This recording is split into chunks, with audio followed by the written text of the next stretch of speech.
कहानी आज एक ऐसे भारतीय नेता की जिसने मौजूदा सत्ताधारी पार्टी को गुमनामी से निकालकर सत्ता के शिखर तक पहुंचाने की पटकथा लिखी। वो नेता जिसका जन्म पाकिस्तान के कराची में हुआ, लेकिन वो सेक्युलर भारत में हिंदुत्व का सबसे बड़ा चेहरा बनकर उभरा। यही नहीं, कराची के उस लाल ने भारत में आकर राम मंदिर बनवाने के लिए अपनी पूरी उम्र खपा दी। राम का जन्म हुआ था, वो नेता जो देश का प्रधानमंत्री बनने की दावेदारी रखता था, लेकिन जब समय आया तो उसे सलाहकार मंडल में डाल दिया गया। दोस्तों, एक सेक्युलर देश में हिंदुत्व के मुद्दे पर भारतीय जनता पार्टी को 2 सीटों से 182 सीटों तक पहुंचाने में लालकृष्ण आडवाणी भाजपा के लिए किसी चमत्कारी नेता से कम नहीं थे।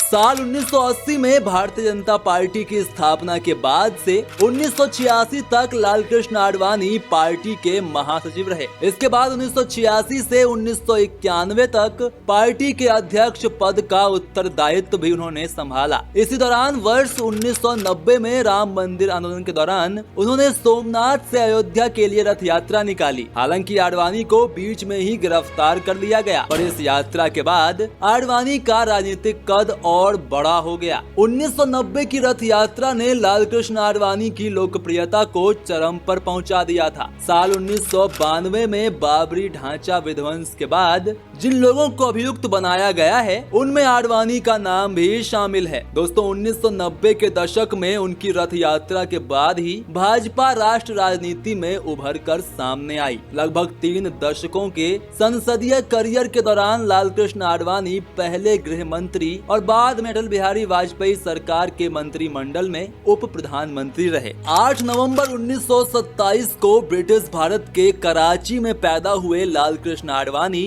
विभाजन के बाद भारत आ गए थे। हैदराबाद के डीजी नेशनल कॉलेज से स्नातक करने के बाद उन्होंने मुंबई के सरकारी लॉ कॉलेज में कानून की पढ़ाई की। इसके बाद वो राष्ट्र स्वयंसेवक संघ में शामिल हो गए और 1947 में राजस्थान में इसकी गतिविधियों की कमान संभाली। जब 1951 में श्यामा प्रसाद मुखर्जी ने आरएसएस की राजनीतिक शाखा भारतीय जनसंघ की स्थापना की, तो लालकृष्ण आडवाणी पार्टी की राजस्थान इकाई के सचिव बने और 1970 तक इस पद पर बने रहे। 1960 से 1967 तक वो जनसंघ की राजनीतिक पत्रिका के ऑर्गेनाइजर भी थे, जहां उन्होंने सहायक संपादक के रूप में काम किया। 1970 के बाद वो देश की सभी राजनीतिक गतिविधियों के केंद्र के करीब चले गए और पार्टी की दिल्ली इकाई में शामिल हो गए। साल 1970 में वो राज्यसभा के सदस्य बने और 1989 तक इस पद पर बरकरार रहे। वो भारतीय जनसंघ के अध्यक्ष चुने गए और 1977 तक इस पद पर बने रहे।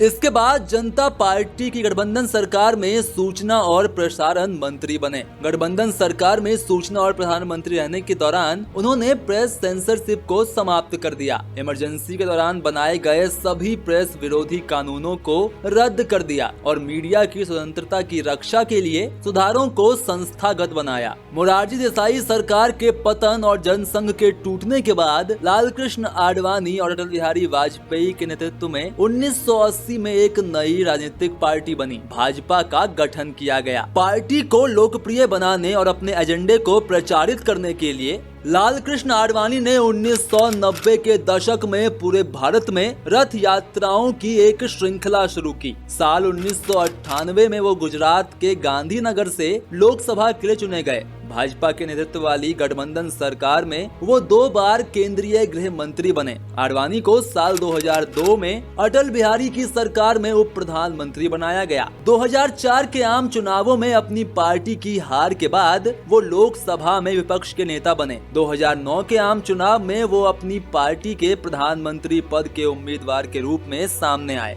लेकिन उनके नेतृत्व में पार्टी को हार का सामना करना पड़ा। फिर भाजपा ने 2014 का लोकसभा चुनाव नरेंद्र मोदी के चेहरे पर लड़ा। बहुमत से जीत हासिल हुई। मोदी पीएम बने और आडवाणी जी को सलाहकार मंडल में डाल दिया गया। इस तरह उनकी प्रधानमंत्री बनने की इच्छा सदैव इच्छा ही रह गई। दोस्तों, आप इसको कैसे देखते हैं, कमेंट जरूर करें। साथ ही चैनल को सब्सक्राइब करना बिल्कुल मत भूलिएगा।